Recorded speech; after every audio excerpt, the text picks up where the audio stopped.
bachiller puede presentar una tutela. Cualquier ciudadano, cualquier bachiller puede presentar una tutela. De esta manera respondió el presidente de la Cámara, Alejandro Chacón, a la acción judicial que radicó el presidente del Congreso, Ernesto Macías, contra la votación de la Cámara Representantes, en la cual se rechazaron las objeciones presidenciales de la JEP.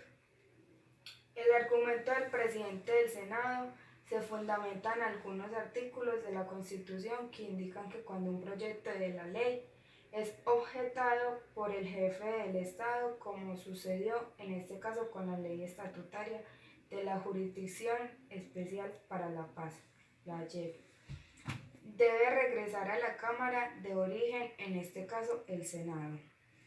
El representante liberal aseguró que la Cámara de Representantes hará la defensa respectiva una vez recibamos la comunicación de la instancia judicial pertinente. Respeto profundamente el conocimiento jurídico del doctor Macías. Ustedes saben que cualquier ciudadano, cualquier bachiller y por supuesto el doctor Macías la puede presentar. Declaración del presidente de la Cámara de Representantes, Alejandro Chacón. Tras tutela radicada por Ernesto Macías a esa corporación para tramitar las objeciones de la JEP, antes que el Senado, el cual es su Cámara de origen. El pasado 8 de abril, con una abrumadora votación, la Cámara de Representantes rechazó los reparos que envió el presidente Iván Duque contra la JEP. Esa decisión se dio antes que la del Senado, lo cual para Macías podría ser una irregularidad en el trámite de las objeciones y podría afectar esa ley estatutaria de la justicia para la paz en el futuro. El presidente de la Cámara, Alejandro Chacón, dijo que los bachilleres ya pueden empezar a hacer tutelas para defender los derechos contra la JEP. En mi opinión, me parece muy importante que metan en esto a los jóvenes bachilleres, ya que podrán valer sus opiniones contra la JEP y así como esto no quedar impune. ¿Qué falta para acabar la pobreza extrema? Para hacerse una idea de cuán grande es la pobreza extrema en el mundo, habría de imaginarse 15.909 estadios como el Atanasio Girardot, con su cupo lleno de asistentes, de 44.000 personas. Eso quiere decir que según el Banco Mundial, casi 700 millones de personas apenas cuentan con $1.25 al día para suplir sus gastos, y la tendencia no se revierte. De ahí la preocupación de ese organismo, porque de los esfuerzos y las ayudas que prestan en las grandes potencias mundiales no está siendo lo suficientemente buenas y se requieren políticas económicas más fuertes para reducir estos números.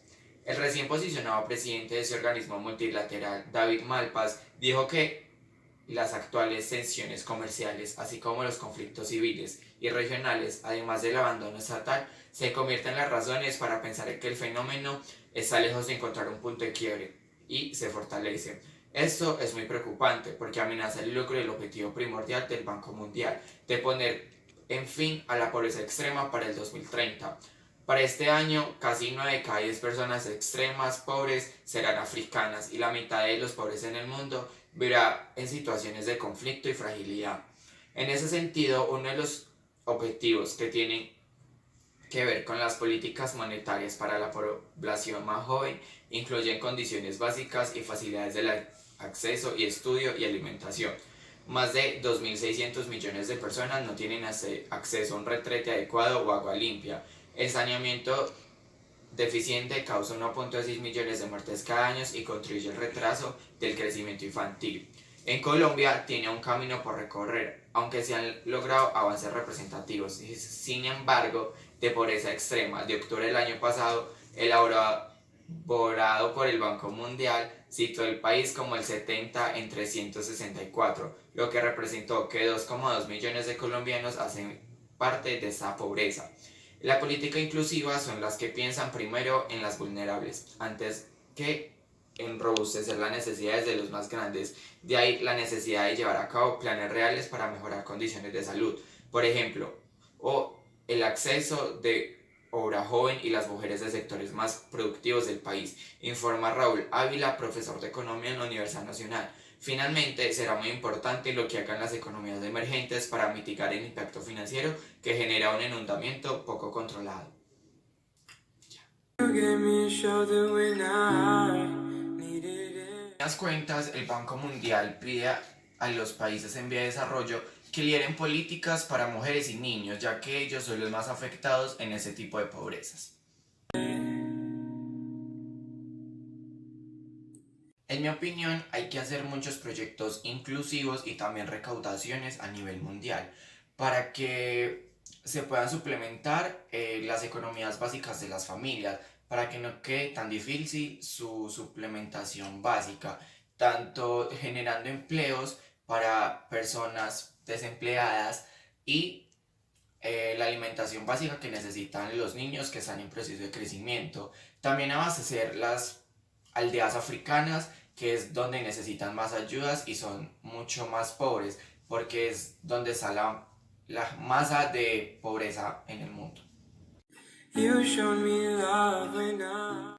Mi noticia es del 25 de abril. Recursos para enfrentar crisis migratoria no son suficientes. Desde Bogotá, el representante de la ONU para el tema aseguró que es necesario aumentar las ayudas. Si bien los esfuerzos de América Latina para afrontar el flujo de migrantes venezolanos que salieron de su país debido a la crisis política, social y económica ha sido relevante, los recursos destinados para afrontar la emergencia deben ser mayores. Ese fue el mensaje de este jueves de Eduardo Einstein, representante especial del conjunto del Alto Comisionado de las Naciones Unidas para los Refugiados desde Bogotá. Einstein, quien se reunió con el canciller colombiano Carlos Holmes Trujillo en el Palacio de San Carlos, en el centro de la capital, aseguró que después de esta crisis América Latina no volverá a ser la misma, pues la región no estaba preparada para afrontar un flujo de migrantes tan alto. Aseguró a finales de este año unos 5 millones de venezolanos habrían salido de su país. La región no estaba preparada para una crisis de estas dimensiones. Los gobiernos están como presupuestos exhaustos. Por lo tanto, se necesita con urgencia una cooperación internacional mayor de la que ya se había estado recibiendo, comentó el funcionario de Naciones Unidas. Agregó que si bien en diciembre de 2018 se destinaron 738 millones de dólares para 36 agencias de atención de migrantes venezolanos en la región, estos recursos no son suficientes. Einstein resaltó que el papel de Colombia para afrontar la crisis y ayudar a los venezolanos que llegan al país hoy son de 1.300.000, pero dijo que también hacen falta recursos, pues solo Colombia necesitaría unos 250 millones de dólares. Por su parte, el canciller Trujillo agradeció a Einstein el trabajo que viene realizando para contribuir al fortalecimiento de los mecanismos que permitan hacerle frente a la crisis migratoria. Agregó que es clave el nuevo llamado a la comunidad internacional para que continúe movilizando su voluntad solidaria, que traduzca en más ayudas a los distintos países de la región que están enfrentando el impacto de la crisis que proviene de Venezuela. Einstein concluyó que estos recursos no solo serán necesarios mientras continúa la crisis en el país, ya que retornó que los migrantes tardarán unos 2 años después de que cambie la situación en política en Venezuela.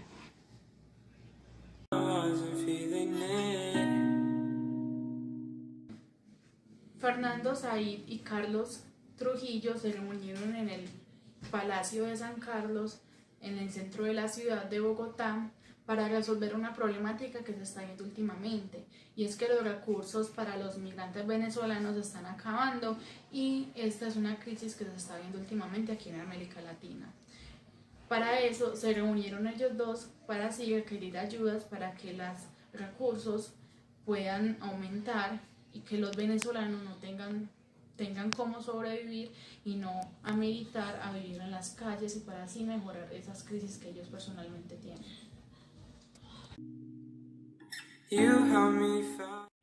Me parece que la única problemática para los colombianos no es que los recursos se estén acabando para los inmigrantes, ya que hoy en día aquellos venezolanos que no consiguieron tener un buen trabajo estable y un lugar donde vivir estable también, están en las calles intentando sobrevivir y consiguiendo dinero para su comida, por el hecho de que en su país los derechos han sido violados para ellos y no cuentan con un orden político, social y económico en su país.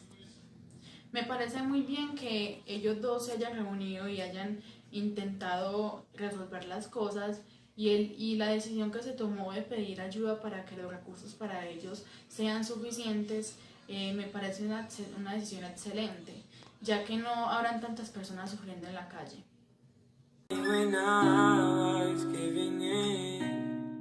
CEPAL advierte que América Latina incumplirá agendas del desarrollo de la ONU.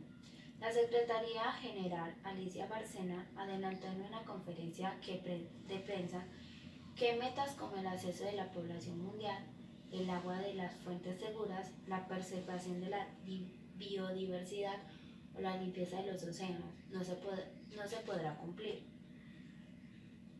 Los conflictos comerciales y tecnológicos, el debilitamiento de la cooperación internacional y la resistencia a la desigualdad impedirán el cumplimiento de los objetivos de la Agenda del Desarrollo de las Naciones Unidas para el 2030.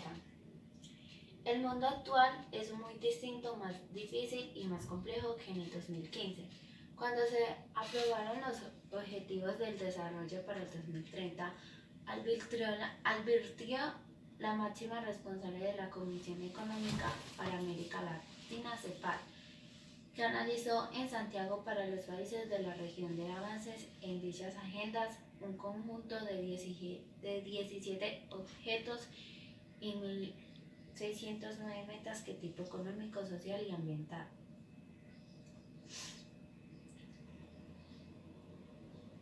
Bárcena adelantó en una conferencia de prensa que metas como el acceso de la población mundial, el agua de fuentes seguras, la preservación de la biodiversidad o la limpieza de los océanos no podrá cumplirse y se mostró muy pesimista sobre la erradicación de la pobreza y la desigualdad o la desnutrición, donde incluso se ha habido retrocesos.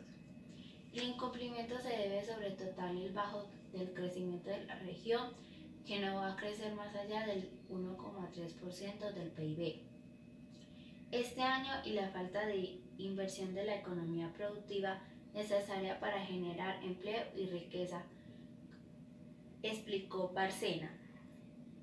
El 40% de la población de América Latina vive en la pobreza y en la pobreza extrema.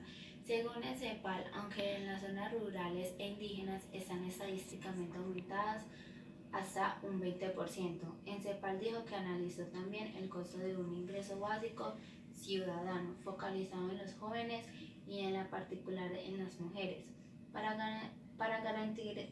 garantizar su autonomía y tiempo para estudiar en la línea de otros programas de transferencias condicionales como Bolsa Familiar o Familias en Acción, que supone el 0,33% del PIB y llega a 20 millones de familias.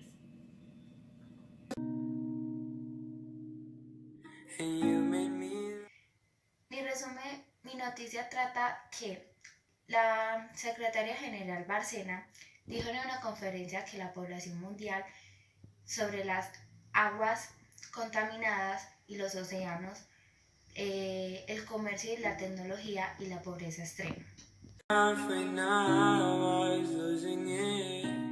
En mi opinión, me parece que América Latina deberá de seguir el proceso que la ONU les está brindando, ya que así el proceso ambiental que llevamos ahora no será como tan afectado y será un proceso que se irá tratando día a día, y así la comunidad, así la población no se hará afectada con la economía social y no habrá tanta pobreza y la contaminación sería como más tratada.